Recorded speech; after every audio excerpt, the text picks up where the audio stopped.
ಸಜ್ಜನ ಬಂಧುಗಳೇ, ನೊಂದ ಮನಸ್ಸಿಗೆ ಸಂಜೀವಿನಿಯಾಗಿರುವ ಈ ಧ್ವನಿಗೆ ನಿಮ್ಮದೊಂದು ಲೈಕ್ ಇರಲಿ.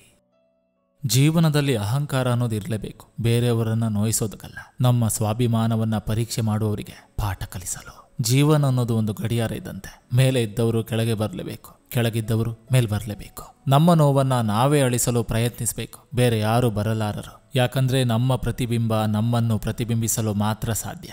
ಜನರು ಪ್ರತಿಕ್ಷಣ ಬದಲಾಗ್ತಾರೆ, ಪ್ರಪಂಚವು ಪ್ರತಿಕ್ಷಣ ಬದಲಾಗ್ತದೆ. ಒಳ್ಳೆಯ ಸ್ನೇಹ ಮತ್ತು ಒಳ್ಳೆಯ ಸಂಬಂಧ ಎಂದಿಗೂ ಬದಲಾಗುವುದಿಲ್ಲ. ಕೋಪ, ಮುನಿಸು, ಜಗಳ ಎಲ್ಲಿರುತ್ತೋ ಅಲ್ಲಿ ನಿಜವಾದ ಪ್ರೀತಿ ಇರೋದು. ಆದ್ರೆ ಕೆಲವರಿಗೆ ಅದು ಅರ್ಥನೇ ಆಗೋದಿಲ್ಲ.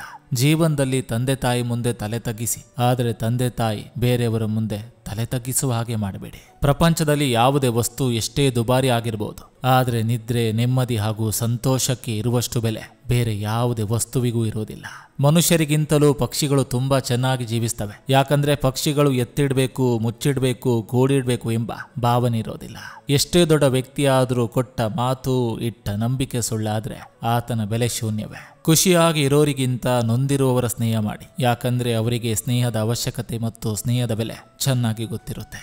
ಕಷ್ಟಪಟ್ಟು ಬೆಟ್ಟ ಹತ್ತಿದ್ರೆ ಮಾತ್ರ ಸುಂದರವಾದ ದೃಶ್ಯಗಳನ್ನು ನೋಡಬಹುದು. ಜೀವನವೂ ಹಾಗೆ, ಕಷ್ಟಪಟ್ಟರೆ ಮಾತ್ರ ಅಂದವನ್ನು, ಆನಂದವನ್ನು ನೋಡಲು ಸಾಧ್ಯವಾಗ್ತದೆ. ಭಾವನೆಗಳನ್ನು ಅರ್ಥ ಮಾಡಿಕೊಳ್ಳಲು ಜ್ಞಾನಿ ಆಗ್ಬೇಕಿಲ್ಲ, ಸೂಕ್ಷ್ಮತೆಯನ್ನು ಅರ್ಥ ಮಾಡಿಕೊಳ್ಳುವ ಮನಸ್ಸಿರಬೇಕು. ಎಲ್ಲವೂ ತಾತ್ಕಾಲಿಕ, ನಂಬಿಕೆ ಒಂದೇ ಶಾಶ್ವತ.